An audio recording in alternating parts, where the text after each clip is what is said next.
evidence of a system that connived. You have been with Arnab when he raised the voice for justice when it comes to your daughter. Today, when you see a movement like this, today when you see those pictures, the way Arnab was dragged, and why? Because he chose to question, he chose to ask uncomfortable questions. Today, facts are out. The original complainant in the case has filed a writ petition in the High Court, going on to name cops who have in fact also tried unleashing torture on them to force them to name Republic. As someone who has also been fighting for justice, what do you have to say, Rabia ji?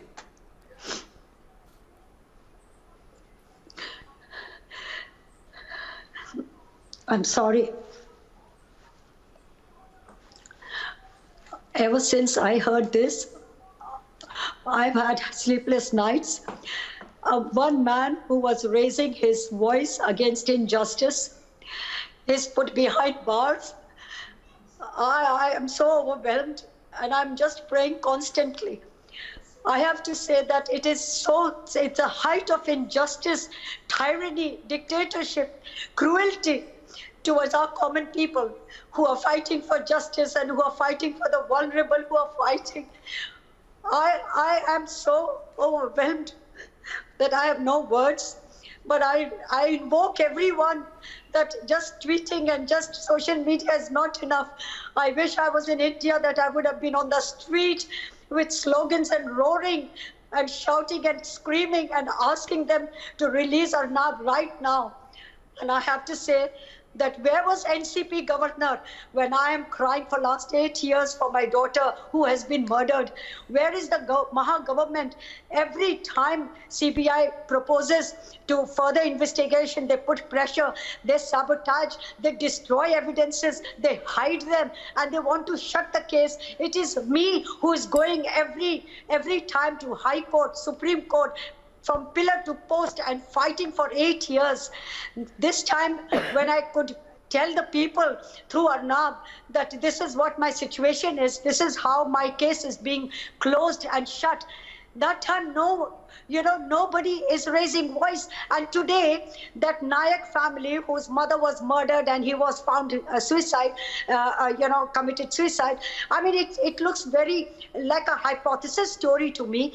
There is no evidence and nothing, and Arnab has been held and they are opening that case. My case is going on. Why? I am angry, I am in pain, I am in agony. I want to tell everyone that Jia Khan was murdered and they want to say that it is suicide. Do you understand? Probably Nayak was murdered and they are putting a suicide charges. This is what my plea to everyone, that please scream and pray for Arnab. He should be out straight away. I just don't know what to say. You know, Niranjan, we've heard these voices. We've actually heard people come out and say that we feel voiceless today. This is Arnab's studio. It is from here that he's led the voice for the people of this country. Rabia ji's tears today, Rabia ji's grief today is a reflection of what thousands and thousands of people are feeling. Major General G.D. Bakshi, you've also been out on the streets. You've actually dared those who tried to attack our democracy with these despotic ways. You've sent them a message. Today we've come to the people of this country, we've come here as the representatives of Republic Media Network, as Arnab's voice, with facts. There is a 37-page writ petition with us, Major General Bakshi, and in that I will read out one or two of the points that have been made by Hansa Research, which is the original complainant in the alleged TRP manipulation case, a fake case against Republic Media Network. They go on to say that they were asked to say that the purported Hansa report shown on Republic was fake. Pressurized, threatened, harassing petitioners with arrest and indefinite detention. Constant FIR threat by Sachin Vaze for naming one channel in the complaint.